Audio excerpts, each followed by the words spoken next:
Hello, it's Dr. Roger back here with you with Dr. Roger's Hotline. I'm on the phone waiting your calls. Ask me anything. We're going to start with Yasmin on the line. Hi, Yasmin. What do you want to talk about? Hi, Dr. G-Wold. It was about free speech, really. One of the Foreign Secretary, David Lammy, said a lot of nasty things about President Trump. And I wonder, is he under the same law as everybody else who's having problems on the internet with computers and writing things on them? Is he under the same law? Because he said a lot of nasty things about Donald Trump. Well, I mean, he's certainly under the same law as everybody, Yasmin, but saying nasty things about Donald Trump may not be interpreted legally as inciting hatred or the inciting unrest, which are the things that, you can now get arrested for under this new regime that they've introduced in the last few weeks. If he wants to say bad things about Donald Trump, I think his biggest problem is what's going to happen when he sits down with Donald Trump and starts talking to him. Trump's not going to like that very much. But he called him a neo-Nazi, and he said about him having connections with KKK. And with Donald Trump having that assassination attempt, that's obviously riling people up. You make a good point. I guess theoretically, Lammy could be prosecuted for making those slanderous remarks about anybody that they're involved with the Ku Klux Klan. Trump bears grudges, doesn't he? Or that they're Nazis. Yeah, sure, Trump bears grudges. Never forgets. Never forgets. So apart from that, though, I think that Yasmin is right. If Trump were of a mind, I guess he could ask the Metropolitan Police to investigate that. Yeah. Well, I like Trump personally. I think he's a brilliant president. Yeah. So do a lot of people. Yep. It's okay. My favourite. Are you satisfied, Yasmin? Has Roger satisfied you with his answers? Oh, he always satisfies. Thank you, Yasmin. No, hang on. I've got to say one thing to Yasmin. Satisfying, Roger. Right. I hate some of the things that you say, but I'm willing to concede when you were right. And I will say to you that I said this to my producers, that I was climbing the hills of the White Cliffs of Dover the other day, and somebody went, "Didn't Yasmin predict that you would do that in the near future, climb a mountain?"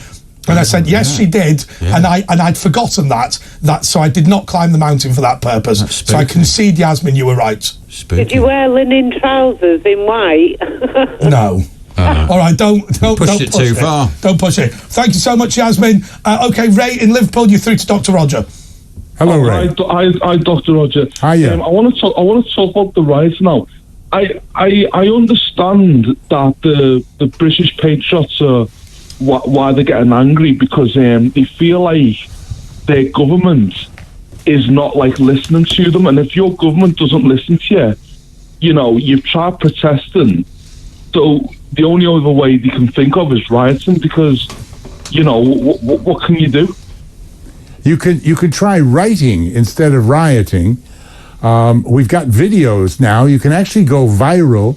You can actually have more of an audience and be more powerful than the most famous people on television like Andre Walker or the most powerful politicians.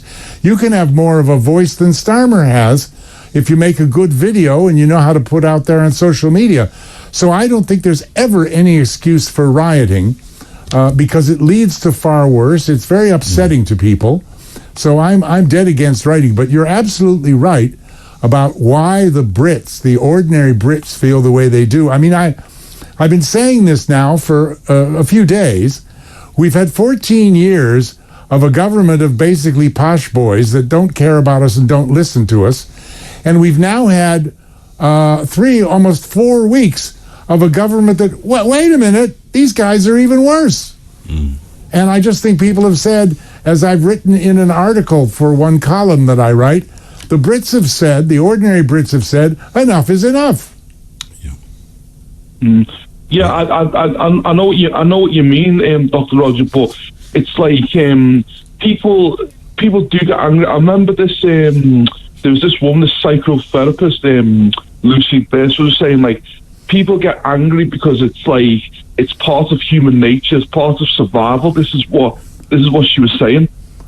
But mature, rational human beings control their actions. They don't simply act on their feelings because they have feelings. So they don't have to go out and riot, become a public disturbance, require the police to attend to them. I saw a clip on a video the other day of a man actually saying, I set that car on fire because you made me do it. Well, that's utter nonsense. He set the car on fire because he couldn't control his actions. He was acting out. So there's never any excuse for something that will disturb or harm other people. Thanks, Ray. Yeah, is he satisfied? You're all Okay, right. Ray, thank you. Thank you, Ray. Cindy is in Michigan. Cindy, you're through to Dr. Roger. Fellow American. I remember Cindy from Michigan. Hi there. Yes, gentlemen. Hello there. I just wanted to say, could I please have your permission to say a kind word to Sir Keir Starman, and it'll be polite. Starman. What? Starman, yes. I'm sorry. I'm at the grocery store, so I'm like kind of weird right now. I'm sorry. I'm at your equivalent to Asda. Walmart. Walmart, yeah. Yes. Oh, you guys are good. Thanks, man. We know our supermarkets. They know everything. Walmart used to own Asda, don't they? I don't know if they're doing it. I'm going to try a new thing because you can use, I heard for diabetics, raspberries can substitute for, radishes can substitute for red potatoes if you boil the radishes. Really? So, I don't know, I'm going to try it tonight. It's like watching Ramsay's Kitchen Nightmares. So mashed horseradish. I'm pretty handy. I don't know if it's good or not. I'll let you know. Good idea. I bet it Here's is my nice. message. It's more healthy if it turns out to be true. Yeah. But here's my message to Sir Keir Starman. Hello, Sir Keir Starman. I want you to please, Starmer. Sorry, I'm so sorry. No, Starmer. go ahead. Go on. It's fine. Sir Starmer. Hello, Yes, Sir here's my Keir. I want you to what? Sir Keir, yes, please listen to your people. I'm calling and I'm pleading with you. Listen to them. Listen to their hearts. They're not thugs. They're not right-wing. Of course, there's every bad side and every bad apple in a bunch, okay? Please don't pay attention to that. Pay attention to their plea and their need for your assistance. Oh, that's lovely and very, very heartfelt. And also, one more thing. Please plan a plan hall meeting and let them know ahead of time how many tickets that you will answer the questions to. Like, let's say there's a ticket of there's 2,000 people present. You will answer 30 questions. Let them know ahead of time. Hold a town hall meeting. Excellent. Let the people know that you care. Thank you. That's wonderful. Thanks, Cindy. You have a nice day. Cindy, thank you so much. Ollie is in Blythe. Ollie, you're through to Dr. Roger. Hello. Hello, Ollie. Amazing conversation. Really, really enjoyed it. I do have a question regarding immigration. Sure. So recently, I just want to ask you: do you think the legal immigration figures are too high? Probably a bit at this point. I think that I would like to see it all come down rather dramatically for a while and then readjust. I think we've got a lot of people to absorb and help. Yeah. The city decide of Leeds every year. Yeah, We can't do that. It's quite a task. So I'd like to curtail certainly illegal and to a certain extent legal immigration, but not where genuine asylum seekers are concerned. I don't think there should be a cap on that. Yeah, no, I'm totally with you on that. But my question is regarding the need for key workers, so NHS workers, people like that are completely essential to the normal functioning of the communities, to society. How do we bridge the gap? Because I see a lot of people talking about the problem and not many people speaking about No, the I think the number of key workers needed are included in the figure that we go for. Okay. But the number of key workers is very, very high. I just wondered whether you think there's a cultural problem in terms of people not working or not being willing to work. Well, they're not key workers if they're not willing to really, do a really good job. Then they shouldn't. No, I don't mean key workers who are coming in. I'm talking about people within the UK. Just sitting on the dole on 30 grand of benefits. Yeah, well, that's a different issue that needs to be addressed separately. But as far as immigration goes, my policy would be no illegal immigration to the extent possible, and legal immigration limited in numbers for a while till we can absorb the folks that we have. But key workers and genuine asylum seekers to be allowed in. Okay, no, that's fantastic. That's all right, Ollie, thank you so much. That's Ollie and Blythe. Robert in Stoke-on-Trent, you're through to Dr. Roger. Hello, Dr. Roger. Hello. What I want to know is, Labour, they're on about getting a definition of Islamophobia.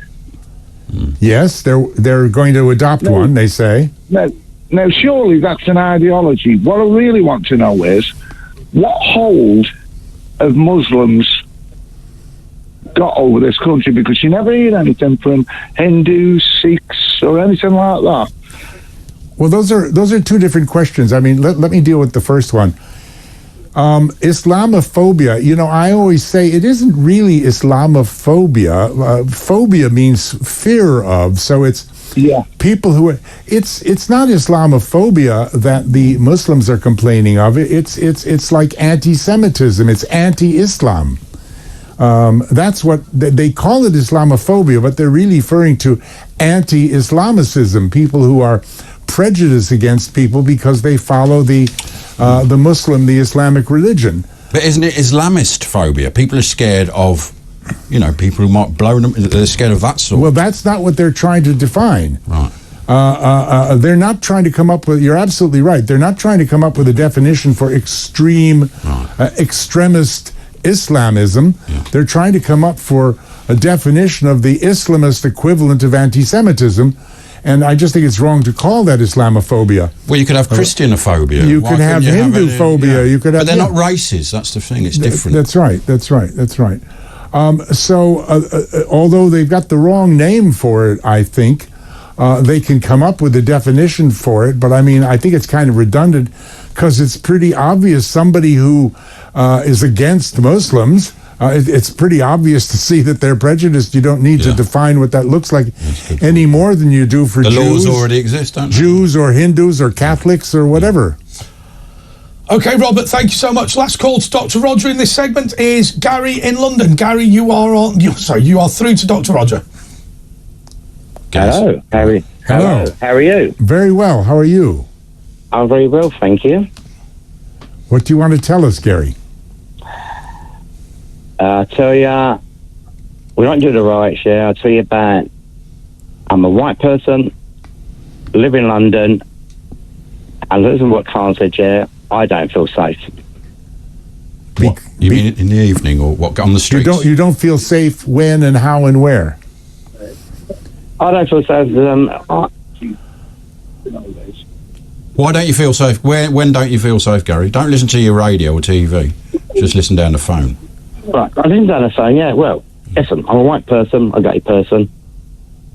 Been in London all my life, been born in London, bred in London. Yeah.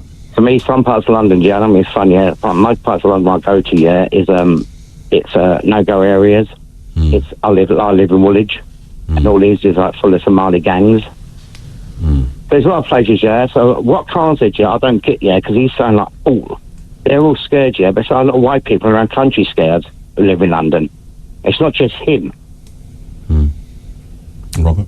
I'm not sure. I'm not sure I'm following what you're saying. He's saying the white people are very scared in the streets. The white people are scared. But you're scared of crime, or you're gangs? Scared? Gangs. He said in his area there's a lot of Somali. I'm scared. I live in Woolwich, Greenwich Borough. Yeah. And around me, it's all Somali gangs. Okay. They're all Somalian, and the crime rate where I am, is rife, and it's all done by the Muslim crime gang. Okay. Well, I don't know. Is it all? Whatever. I can say. Well, you can say whatever you want about London. Don't be wrong. I live in London. Don't be wrong. White people do crime and all. I'm not picking out things. I'm just saying where I live in London. My part of it, Woolwich. Is Somalis. Have you thought about just leaving, or you just won't leave? Why should I? Well, I know what you mean. Yeah. That's what everyone's done, haven't they? Yeah. Why should I move? No, you're right. Yeah. No, you're right. I mean, but you know, it's part of living in a big city. They say that crime figures have gone down in some areas of London. Yeah. But who knows? But yeah, I mean, you've got to be careful living in a city like London. Well, you shouldn't have to, though, should you? You didn't 20 years Never ago, used did to you? be. Yeah, never used to be as bad. Go back 20 years, yeah, and it was a lot different to what it is now. Yes, it certainly was. It certainly was. I don't know what the reason for that increase in the fear factor is. Government. To let everyone in. Government letting everyone in, okay. Maybe less effective policing. I don't think you can blame the copper on the street, rather their management. Well, I'll tell you what, we can't bully you. You won't find a copper. He's on the street. Really? No. You don't really see them. No patrols or anything? No, nothing. No, they're all There's in no their beat poppies anymore. Are there? They're all in their cars and their vans, yeah, locked into like little things, their little cars and vans. They're walking the street no more because it's not safe enough for them either. Do you see two-tier policing? That's been for a long while. That. Yeah. Apparently so. Yeah. It is. And if I get labelled far right, then I'll be quite happy being called far right. Yeah, it wouldn't bug me so much because I love my country and I'm far right, then I'll be far right. So what would you like to see happen? Well, a lot less immigrants. A lot less. And the ones who shouldn't be here, the boats at least, yeah, turn them around. Right. Or as soon as they get here, detention and throw them back to their own country they come from. Okay, Gary, thank you so much. All right, that's thanks so much to Dr. Roger Gewolb, the Phone Roger segment. Next, we've got the phone zone, so get your calls in. I think we've got two